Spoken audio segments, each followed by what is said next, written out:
sir. I will not falsify an official report. I understand.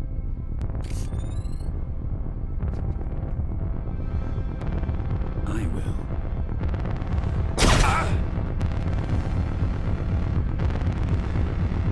It's still hard to believe that it's been a little over 500 days since the first season of the series concluded, but here we are, and damn are we blessed for it. And I gotta tell you, it was perfect. This episode didn't waste any time getting us back into the thick of it, so neither am I. I will say, however, this episode does become quite a shift in the interpersonal relationships for the crew, and hones in on one pairing that I'm really happy to see the development of. This episode picks up with Omega, Tech, and Echo on quite possibly the worst spin cycle imaginable, where it lands the container on the edge of a mountainside, only for it to teeter off and crash into a slightly lower level of the mountaintop, where they're trapped inside and the cascading cargo crushes Tech's femur, striking him off the board to assist in any physical capacity. Or so we thought. This is where my boy Echo steps up and manages to get Tech and Omega out of there, where they quickly run into a local called Ramar, who is coerced into providing shelter for them while they figure out their next move. Meanwhile, Hunter and Wrecker manage to escape into the ruins of Sereno, but are quickly tracked by the latest clone captain that will break our hearts, Captain Wilco. We cut between both groups where Omega's eyes are opened up to the true effect of the Empire, who've committed orbital bombardment on Sereno shortly after the Clone War concluded, and she learns from Omar that Dooku exploited the fortune of Sereno for himself, likely generating a lot of the valuables that he possessed. Money!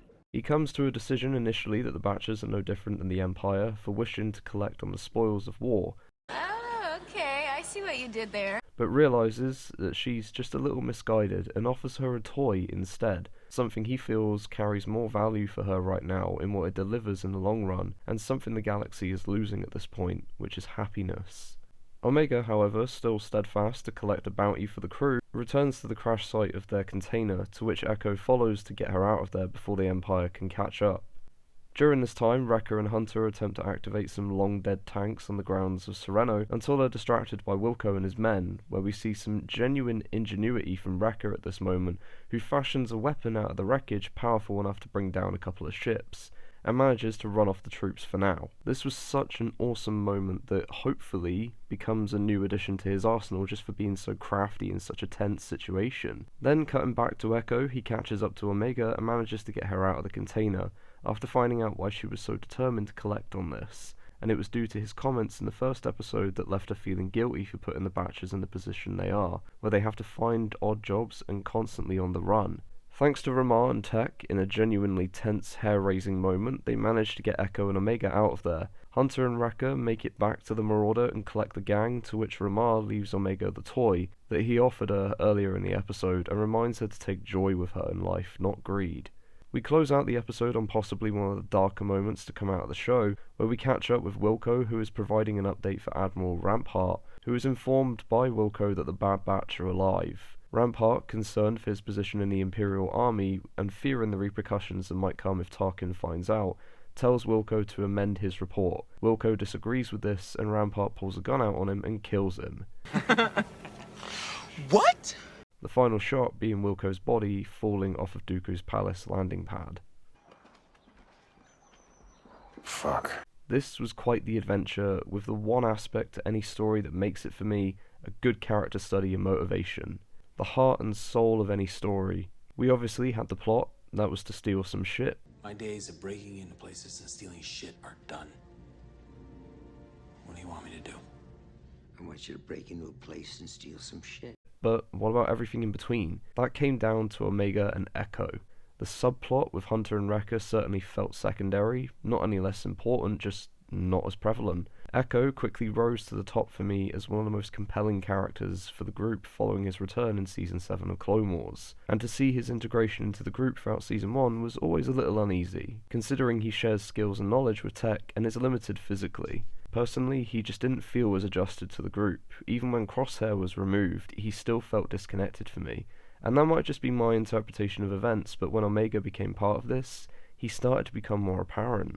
Even in the final confrontation with Crosshair on Kamino, he didn't have anything to say, and that could just be put down to his lack of involvement with the group throughout the years of the war, but still, he was supposedly part of them, and yet had no interaction with Crosshair. How fundamentally odd. His relationship with Omega was certainly at the heart of this episode, and to see Tech get some of that limelight for a while was excellent work.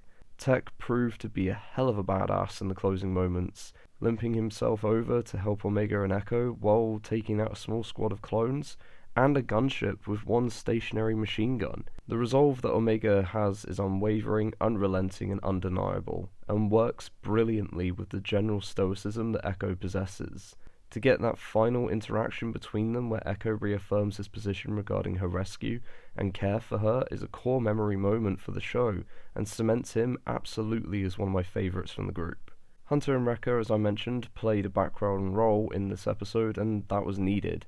Hunter received the biggest character arc in Season 1, and Wrecker's position has always been comedy foil, but had the first half of Season 1 to tend to his story, and the biggest complaint from much of the fanbase coming out the back of the first series was the lack of Tech and Echo content, and this proves that the writers were listening. This naturally cannot be taken as a predeterminant for the rest of the series, but it looks hopeful. We received a little more understanding to Sereno and what Dooku did to his own world. For a planet that always appeared to be thriving, prospering, and flourishing, to then learn it was actually crumbling behind the scenes just demonstrates the shortcomings of everyone involved with this world, and that prosperity masks an awful lot. The highlight truly, though, was witnessing the breaking point for the start of an uprising in the clones. I love seeing these isolated little stories with the troopers at times, which is why so many people were invested in the return of Cody, to witness their position in all this and where they sit regarding the Imperial regime, and what they intend to do about it now that they're part of it. Season 1 gave us Captain Hauser, which seemed to push Rampart somewhat, but he had Crosshair to toe the line at that point as well. Now he has Wilco, who is unwilling to comply with an order he doesn't agree with, and Rampart can't stand it anymore. He just goes fuck it and kills him. This was a cold move in the larger game of chess for certain characters, but draws back to the larger threat of the Empire overall, that Rampart is so terrified by the consequences that could come from his incompetence. It is a stark reminder of who the true villain is in all of this. The desperate attempt at survival, though, does remove the humanity from the clones in moments like this, when they are just disposed of so indiscriminately, whilst narratively maintaining the villainous nature to the Imperials, but conveying the reasoning to audiences as to why they're doing it. So in my mind at least, as unfortunate as it is, this was brilliantly written. Visually, this episode was striking for more reasons than one. Sereno has always been a gorgeous backdrop to a lot of the moments that happened throughout the Clone Wars. This episode also proved that the first season wasn't just a one-shot win, and that this show has longevity to it. The score was excellent, adding the intensity, the additions to lore was welcomed, and this was a wholesome, breezy adventure that presented all the best excesses of Star Wars itself. I can see this easily going on for another 2 or 3 seasons without becoming unwanted, and continuing to offer exciting adventures, interesting plot developments, larger additions to the wider narrative, and understanding of what transpires between this 19-year period could be invaluable for future stories. What's even more impressive to me is that this is all done under the name of the Bad Batch, and is a testament to how far along Star Wars storytelling has come from the perspective of someone like Dave Filoni, who values the reward of good storytelling. He's done an incredible job with propping up these B-side characters and transforming them to A-star frontrunners. Seriously good work, and I'm excited for the future of the Bad Batch. Until next week though, that's it from me. I appreciate you dropping by. Don't forget to hit the like button and hit subscribe for more. Until then though, everyone, take care, and may the Force be with you all.